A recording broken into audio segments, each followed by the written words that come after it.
Here at the Arboretum, they are making changes to begin a botanical garden.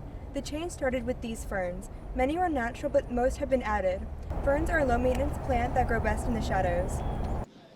Hey guys, I'm outside dreaming of taking a trip to France.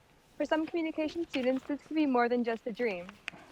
There's a 2-week trip coming up to France for students that can earn them 6 credit hours. Yes, it's true. The Multimedia Club will be having its first meeting of the semester on Tuesday, September 12th. Joining the club is a great way to learn as well as to create a network of other communication students and professionals. The meeting will take place at 5 p.m. at Building 14D, Room 2001. Some things that you can look forward to at the meeting are discussion about what the club is and what they do, meeting the club's cabinet, information about future meetings, and more. If you're interested in the club and have questions, you can email faculty advisor Ken Thomas at k.thomas@unf.edu. The Multimedia Club is excited to see you there. Back to you guys. I'm outside the School of Communication, which will be hosting Media Week 2022, which will span from October 10th through the 13th. Professionals in advertising, digital video production, journalism, and public relations will come to the campus to give students advice on careers and how to thrive in the communication industry. More details and a schedule will be posted soon, so be sure to be on the lookout for that. Back to you guys. Recent hurricanes have knocked out dunes here in Volano Beach, but the Army Corps of Engineers are working on restoring it. Donna Vientos couldn't help but notice the dunes along Volano Beach have taken a hit. Her favorite beach access at Surfside Park will be filled with construction equipment soon to start building those dunes back up. I think we need it. Unfortunately, Mother Nature takes it away. The renourishment will run 3 miles from South Ponte Vedra Beach through Volano Beach. A dredge will pump sand from offshore through a pipeline and back to the beach. Crews will work 24 hours a day for the next 8 months or so to pack it all in, focusing on 1,500-foot sections at a time. People often say, well, hey, it doesn't make any sense to place sand on the beach. It just washes away when there's a hurricane or severe storms. The point is, the beach, the berm, takes the brunt of the storm and protects the infrastructure. Florida Fish and Wildlife has spent the last 2 months transplanting all the sea turtle nests in the project area so that they won't be impacted by the tons of sand getting dumped on top. Once it's done this spring, the Army Corps of Engineers believes that the renourishment should protect the coast for 5 years. If that holds up, then I think it's worth it. It's just, you just hope. A similar renourishment is planned for St. Augustine Beach in November, after sea turtle nesting season, and another for Ponte Vedra Beach toward Mickler's Landing after that. The project is slated to take about 8 months, and once they're done, they're going to restore some vegetation to protect these dunes. Reporting live in Volano Beach, Grace Dvorovy, First Coast News, on your side. Located near car hotspots like Daytona, St. Augustine has its own impressive classic car community.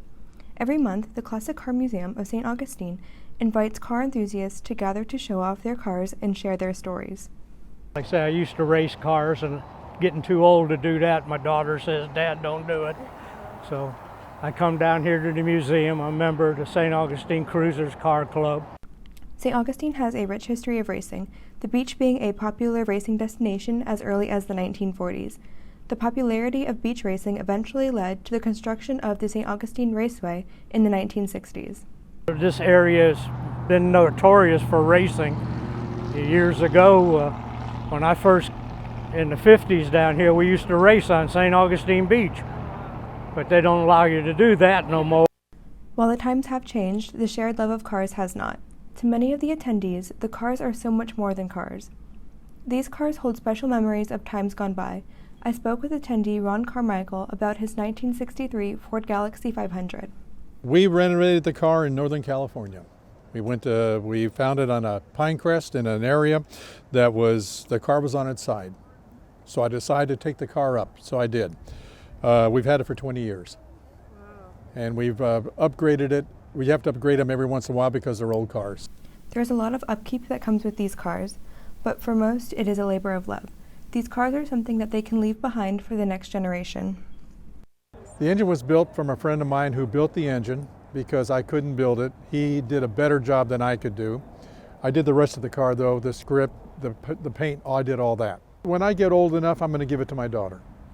She loves the car. For many, it is the mix of the community and the location that makes it such a special experience for people. In the nation's oldest city, the Classic Car Museum invites car enthusiasts to gather about once a month to share their love of classic cars. It's a community that is strong in St. Augustine. Coffee and Classic Cars is a free event that takes place every fourth Saturday of the month. So if you're looking for a walk down memory lane or just to learn something new, head on down to the Classic Car Museum of St. Augustine. Grace Dvorovy, Inside Jacksonville. Ukrainian President Volodymyr Zelensky arrived in Washington, D.C. for a quick one-day visit this past Thursday. He met with Republican leaders who have recently questioned the amount of American funding sent to support the Ukraine against Russian attacks. House Republicans promised that they would bring, quote, tough questions for the leader about his plans for the Ukraine war effort. According to the House Foreign Affairs Chairman, Zelensky's answer to the questioning lawmakers is that he is winning. Zelensky also met with President Biden at the White House and traveled to the Pentagon to meet with military leaders. Spinnaker Media is currently hiring. Spinnaker Media is a student-run media outlet for the University of North Florida. For the upcoming semester, they're looking for writers and volunteer DJs. Spinnaker Media includes an FM radio station along with a TV broadcast that airs on their YouTube channel. Volunteering at Spinnaker will give you real-world experience in video and audio production to help you build your portfolio and network with industry professionals. For more information, check out the email listed below. Have you been looking for a fun campus event where you can support some of your communication professors and leaders? If you said yes, then there is a perfect opportunity coming up soon. Our reporter Ash Anders has more information about this event. Ash? And finally, for this week, the School of Communication is shining a spotlight on UNF alumni Lily Kendall. She graduated from the university with her Bachelor's of Communication and then returned to get her master's degree. During her undergraduate studies, she was a communication major with a concentration in multimedia journalism. And for her master's, Kendall studied communication management. Now she works on a marketing team for Forcura, which is a healthcare communications company. In her job, Kendall focuses on branding and communication. Congratulations, Lily. One Florida father is dead after his neighbor shot at him for cutting trees close to his property line. It all tragically occurred in front of the victim, Brian Ford's 8-year-old son. 78-year-old Edward Zulowski was identified as the shooter and surrendered to deputies after making a 911 call, reporting that he had shot his neighbor. A recording of his 911 call can be heard here.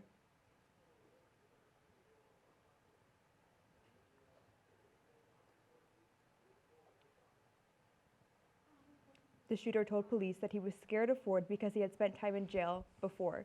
Zulowski has been charged with second-degree murder and is being held in Volusia County Jail.